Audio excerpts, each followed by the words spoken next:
नमस्कार दोस्तों, स्वागत है आपका हमारे चैनल पर। आज हम इस वीडियो में विस्तार से बात करने वाले हैं सोने का आज का भाव क्या है और साथ ही चांदी के रेट के बारे में भी पूरी जानकारी देंगे।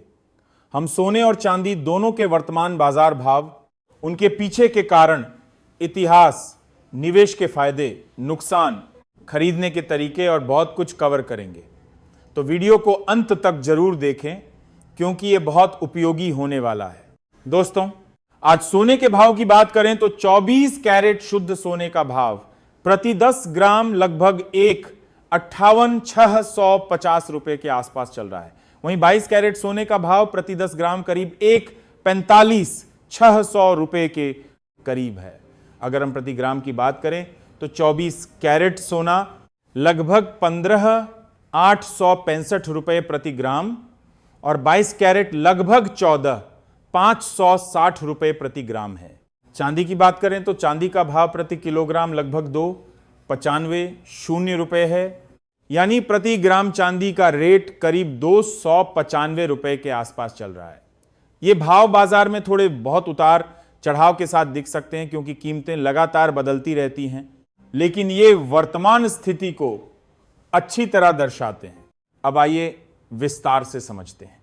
सबसे पहले सोने के अलग अलग प्रकारों के बारे में। 24 कैरेट सोना सबसे शुद्ध होता है।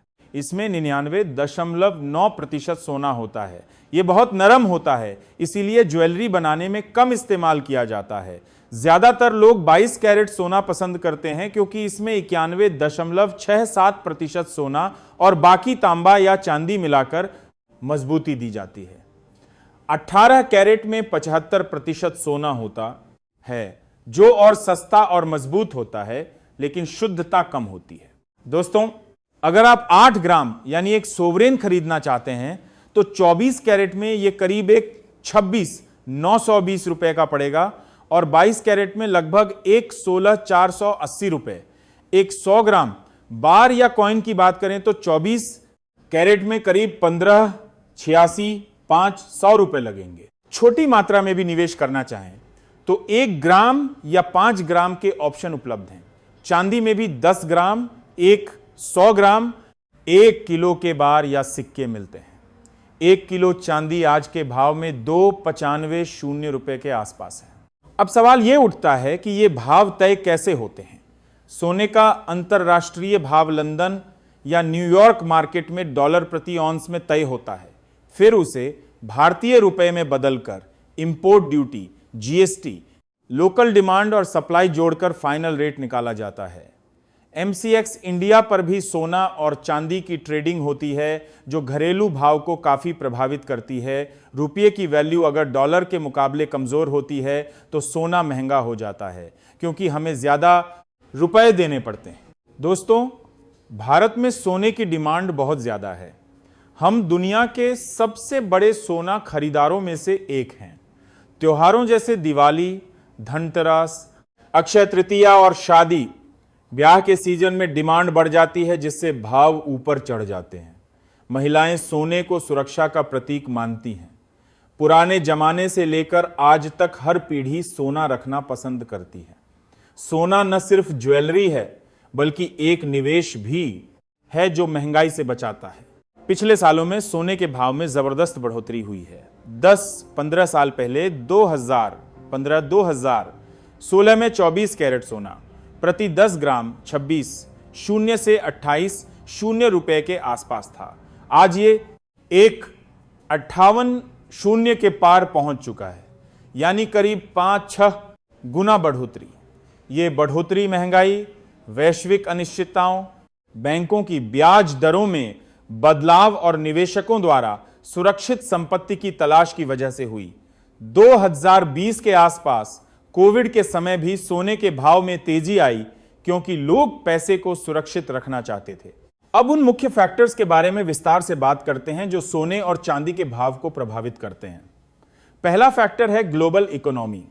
जब दुनिया में मंदी की आशंका होती है, शेयर मार्केट गिरता है, तब लोग सोने की तरफ भागते हैं क्योंकि सोना सेफ हेवन एसेट माना जाता है। दूसरा, अमेरिकी डॉलर की ताकत। डॉलर कमजोर होने पर सोना महंगा होता है। तीसरा, ब्याज दरें। जब अमेरिका या भारत में ब्याज दरें कम होती हैं तो सोना ज्यादा आकर्षक लगता है, क्योंकि बैंक में पैसा रखने से कम रिटर्न मिलता है।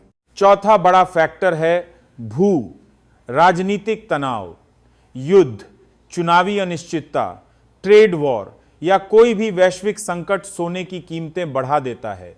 पांचवां, भारत की अपनी डिमांड। हमारे यहां सोने की खपत बहुत ज्यादा है। आरबीआई भी अपने गोल्ड रिजर्व बढ़ा रहा है, जिससे बाजार पर असर पड़ता है। छठा, इंपोर्ट ड्यूटी और सरकारी पॉलिसी। जब सरकार ड्यूटी बढ़ाती या घटाती है तो भाव प्रभावित होते हैं। हाल के सालों में ड्यूटी में बदलाव से स्मगलिंग कम हुई, लेकिन कीमतों पर असर पड़ा। चांदी के लिए फैक्टर्स थोड़े अलग हैं। चांदी सोने से ज्यादा वॉलेटाइल होती है, यानी इसके भाव तेजी से ऊपर नीचे होते हैं। चांदी में इंडस्ट्रियल यूज बहुत ज्यादा है। सोलर पैनल, इलेक्ट्रिक कारों की बैटरी, इलेक्ट्रॉनिक्स, मेडिकल उपकरण, फोटोग्राफी और कई इंडस्ट्री में चांदी का इस्तेमाल होता है। ग्रीन एनर्जी और इलेक्ट्रिक व्हीकल की बढ़ती डिमांड से चांदी की खपत बढ़ रही है। इसीलिए चांदी का भाव कभी कभी सोने से ज्यादा तेजी दिखाता है। गोल्ड सिल्वर रेशियो आमतौर पर 1:70 से 1:90 के बीच रहता है, लेकिन बाजार के हालात से यह बदल सकता है। दोस्तों, अगर हम निवेश की बात करें तो सोना और चांदी दोनों अच्छे ऑप्शन हैं, लेकिन तरीका सही होना चाहिए। फिजिकल सोना खरीदते समय हमेशा बिस हॉलमार्क चेक करें। हॉलमार्क के बिना सोना खरीदना जोखिम भरा है, क्योंकि शुद्धता का पता नहीं चलता। ज्वेलरी खरीदते समय मेकिंग चार्जेस 5 से 25% तक लग सकते हैं और 3% जीएसटी भी लगता है। इसीलिए निवेश के नजरिए से गोल्ड बार या कॉइन बेहतर हैं, क्योंकि उनमें मेकिंग चार्ज कम होता है। आजकल डिजिटल ऑप्शन भी बहुत पॉपुलर हैं। Gold ETF, sovereign gold bond, digital gold apps जैसे ग्रो, पेटीएम, फोनपी पर आप बिना फिजिकल सोना रखे निवेश कर सकते हैं। सोवरेन गोल्ड बॉन्ड में 2.5% सालाना ब्याज भी मिलता है और टैक्स बेनिफिट भी है। चांदी के लिए भी सिल्वर ईटीएफ या फिजिकल बार उपलब्ध हैं। चांदी सस्ती होने से छोटी रकम से शुरू कर दे सकते हैं, लेकिन याद रखें, कीमतें हमेशा ऊपर नहीं जाती, कभी कभी गिरावट भी आती है। लॉन्ग टर्म में सोना अच्छा परफॉर्म करता है, लेकिन शॉर्ट टर्म में रिस्क रहता है। अगर आप 5-10 साल के लिए निवेश कर रहे हैं तो सोना और चांदी पोर्टफोलियो का 10-20% हिस्सा हो सकता है। डाइवर्सिफिकेशन जरूरी है। Share, mutual fund, fixed deposit के साथ बैलेंस रखें। अब बात करते हैं खरीदने के सही तरीके की। हमेशा रेपुटेड ज्वेलर या बैंक से खरीदें। बिल जरूर लें जिसमें शुद्धता, वजन, भाव सब लिखा हो। चांदी खरीदते समय भी हॉलमार्क चेक करें। पुराना सोना बेचते समय भी टेस्ट करवाएं। आजकल कई ऐप्स हैं जो लाइव रेट दिखाते हैं और कैलकुलेटर देते हैं कि आपके सोने का वैल्यू कितना है। दोस्तों, सोना सिर्फ अमीरों के लिए नहीं है। छोटी छोटी रकम से भी सिप जैसा गोल्ड सिप शुरू कर सकते हैं। हर महीने थोड़ा थोड़ा खरीदकर एवरेजिंग का फायदा उठाएं। चांदी में भी यही तरीका अपनाएं। कई लोग शादी के लिए सोना इकट्ठा करते हैं, वो भी अच्छी स्ट्रेटेजी है, क्योंकि लॉन्ग टर्म में वैल्यू बढ़ती है।